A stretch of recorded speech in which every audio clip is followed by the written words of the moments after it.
I'll tell you what else. This is music related yesterday as well. We have a guy up here in HR named Barry, and he lives to stump Chris Demm on music trivia. And you know Chris Demm is so... He's got it. He's really Barry's good. into trivia, too. Yeah, he is. And he's really good. I witnessed this yesterday because I had a problem that I needed to talk with. I needed to talk with Barry in HR. I was in Paytown, which that kind of problem. Yeah. I thought it was going to be, he said something inappropriate to me. No. He calls me Silver Girl. No. I don't like the way Dave says yeah to me. That's another. I'll be going to Barry with that, believe me. But I didn't. Yesterday I had an issue. I was in Paytown, which is our automated payroll system, and I had it needed me to update my password. And I tried it, and it was like, oh, you already used that password. I was like, oh, man. I had the same issue with it. They must change it every quarter. It's like, come on. Because I had a really, really good one. Yeah. It was really hard, and only I could remember it. And it said, can't use this one anymore. So, here's that technology again. So I changed it, and it said, oh, you already used that one. You can't use that one again either. And then it said, and then I did change it, and it said, oh, what street did you grow up on? And it's like, oh, okay. We're going to play this little game again, So I call up to Barry, and he got my issue resolved. And then he said, Chris Demm sitting there in the office. And I said, yes, matter of fact, he is. He goes, I'm on my way. He said, I'll be seeing you. He said, tell him playtime's over. I'm coming down to take him out. And so what you hear the footsteps coming down the hallway. Or down the steps, I should say. What Barry does, Barry's up in HR. Every so often he stops by and he'll just say to Chris Demm, 1978, and some song. And I never have heard of the song ever. And Chris Demm will answer the question and Barry will go, God! Talking. So yesterday he says to me privately, you tell him playtime's over. Barry, isn't that an HR violation? He goes, Can I say that to him? I'm on my way. So Barry comes. You hear him clippity clop. I didn't know he was going to come down right then, but instantaneously. Here he comes, and Barry appears behind Chris Demm. And Barry says, I wrote this down so I would get it right. And Barry says, all right, Chris Demm, 1980, one-hit wonder. Title of the song is Pilot of the Airwaves. Who sings it? And Chris Demm says, he starts singing the song. He's a pilot of the airwaves. And then Barry got nervous. Like, yeah, that's the song. And Chris Demm, Charlie Door. And Barry goes, God, son it. God dang it. Like he'd been gut shot. Darn it. That's it. This is called Pilot of the Airwaves. And it's a woman named Charlie Door. This is for the girl who didn't sign her name. Never heard it before in my life. No. One hit wonder. Barry turned tail and ran after this one. What happens? That's what happens when he tries. You tug on Superman's cape. That's what you get, Went away. That was One all of these things that they're just stuck in my head. I can't explain it. Got it. Was she part of a group or anything? Well, I'll tell you, because, I go find this music. And, this video has a couple million views on it, but I've never heard it once. No, I know. There was a folk group behind her backing her up on this song. And it's about a DJ. He's the pilot of the airwaves. Yeah. He's playing all the records. Of course, I immediately go home like, pilot of the airwaves. I'm all into it. Here it is. But Here is my request. You don't have to play it, but I hope you'll do your best. I've been listening to your show. it's a 43-year-old song that I never heard of that Barry asked Chris Demm about, and Chris Demm gets it right, and Barry goes, God darn it, walks down the hall.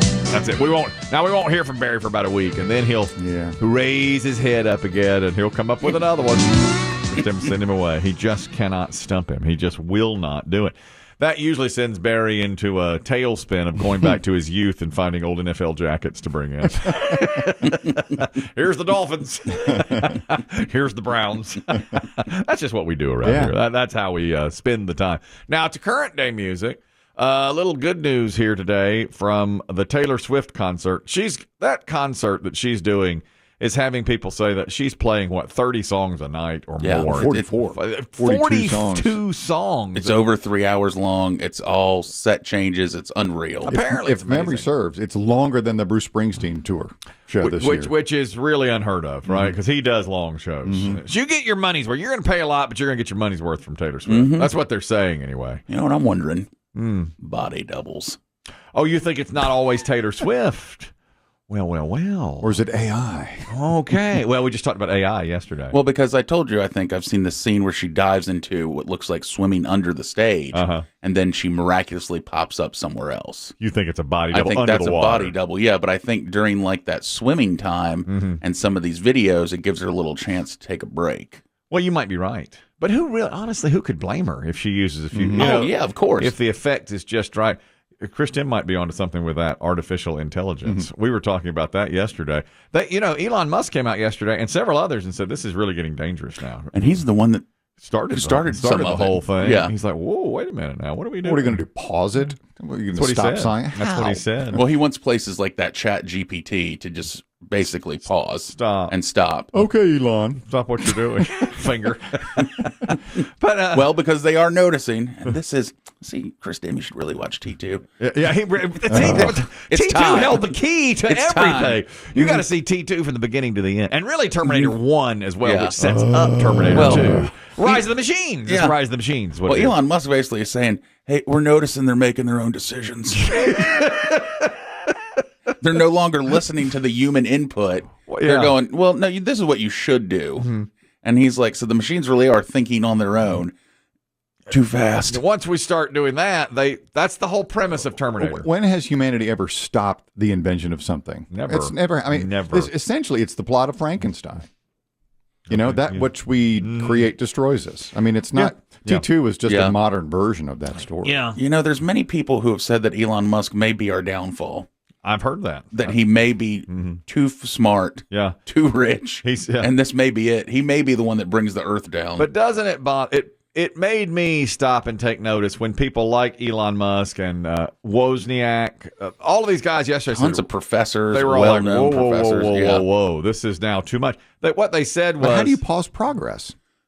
it's never been done. I mean, Yeah. it's an impossible task. But how can it be considered progress? I mean, of course it is. But if they really do develop these robots, machines, artificial intelligence, what the thought was that eventually it'll knock out 300 million jobs. Well, 300 million jobs, then humanity, what are you going to do? If you can't have a job, 300 million of us, then you've got serious problems. And they were We're saying, sitting in our floating lounge chairs like in Wall-E. but with what? I mean, surely But it's there's gonna no cost money, There's yeah. no money. You can't make money to buy the pizza to come to you. I mean, when those smart guys say this is too much, but he's right. Chris Demm's right. We never stop. So the point is, if it doesn't stop, it overtakes us. At some point, the machines overtake us. That's We had a pretty exactly good the run. plot. And that is the plot Of Terminator. of Terminator and Terminator 2. Those are the What about the plot next 8? We'll let you skip those. After that, don't worry about it. I saw T3 and thought this is ridiculous. Come on. But T2, oh my God. T2, that's like a Liquid metal dude. yeah. I'm going to show my kids Terminator. We got a vacation coming up. I'm going to show them Terminator and Terminator 2. Yeah. And You want to see a resurrection? this is I got one for you. This is Watch awesome. Liquid metal dude. It's unbelievable. Liquid Metal guy. Wow. The first time I saw it was just overwhelming. I mean, it is overwhelming. Pre-edible. Pre-edible. Now, if I had been, oh my God, if I had been on an edible when I saw Liquid Metal guy, Shoot. holy cow. Here's the point on the Taylor Swift show. Oh, yeah, that's what we were talking about. Oh, yeah. It seems pointless now. When you start talking about artificial intelligence, my mind just starts going other places. But Yeah. at the Taylor Swift show, That can't be replaced. that cannot be replaced. Taylor Swift was doing a show, and a woman brought her 7-year-old daughter. It was her first concert, and the 7-year-old had written a letter, a note to Taylor Swift. And when they went into the show, there was a guy in a suit that was apparently with Taylor Swift's entourage, And so the mom handed the letter to him. So she brought the letter, and as soon as we got into the stadium, there was a guy standing there, and he had a suit on, probably just an usher. She says, "Hey, I have this letter for Taylor. Can you make sure it gets to her?" And he kind of chuckled, and he looked at me, and we just smiled. And he says, "I'll see what I could do." And he said, "I'll try really hard." So she was happy with that. And I figured that was the last we were going to hear about this letter. There it is. It's over. That's it. Okay, we pass the letter on, and we go about the concert. Now the mom tells a story. They're in the middle of the concert an hour and a half later. We were about halfway through the show when some people came to our seats, and they were asking for Bella. I says, "That's my daughter. What's going on?" And they says, "Well, we wanted to give this to you." And it was the letter that Bella gave to Taylor. And she signed it. "Dear Taylor, I'm your biggest fan. My favorite color is purple." And then they filmed my daughter getting the letter back because they wanted to pass it back to Taylor, they said. Just amazing that she took the time to do that in her crazy busy night. So Taylor, if you see this, thank you. You made my 7-year-old thrilled. People tell me I talk about Taylor Swift too much. They may be right. That story could have taken a weird turn, too. Where's Bella? Why? That's my daughter. She belongs to Taylor now. What? Yeah, hand her over. We got her letter. Huh? Taylor gets what Taylor wants. What? People say I mention Taylor Swift too much. Yeah. Okay, maybe it's true. What happened to your other crushes from last year? Olivia Midrigo. She hadn't put anything Didn't new put out. anything out in a while. Now, listen, I love them. I will not call her Olivia Midrigo. It's Olivia Rodrigo. But Taylor. Who's the other one you liked? Billie Eilish. Billie Eilish. Those are the ones up. But Taylor, and Miley. I mean, I like Miley. Yeah. Yeah. And I like Katie. I like all these. She's getting older though. Head and I mean, Katie's like in her 40s. now. There's some things going around about Miley and Morgan Wallen. Apparently, if you speed Morgan Wallen up, he sounds like Miley Cyrus. Well, I think we have to get on that. Is that true? Yeah. Do we have the We technology? need to hear evidence. Do we have the technology to do that? We should do that. We might be able to do We that. can you pull that off, Biggie, as a challenge? Can you take some Morgan Wallen songs and speed them up, and then we'll compare them to Miley Cyrus just to see if that's the case? I could see that because they're both Tennessee, aren't they? She was born in Tennessee. Yeah. I know he's Eastern Tennessee. I think he puts the word Eastern Tennessee in almost every one of his really? songs. Big in our fans, and he's always talking about that girl from East Tennessee. Oh, yeah. Golly, I like. People tell me I talk about Morgan Wallen too much. Maybe I do, but you know what? This is America. This is what it is. Until the machines take over. Taylor, I'm worried I'm about going it. to live my life. I'm worried about it, folks. I see this AI. First, it's like, oh, ho hum, who cares, ho what? Then Elon Musk says, put the brakes on Chat GPT. Yes. And I'm sure Chris Demm's right that Chat GPT will say to, or Elon Musk, oh yeah, go jump, take a hike. We'll do what we do. And then all of a sudden, Go build a rocket, Twitter boy. none of us have a job anymore. None of us. There is no job market unless you're building something like this.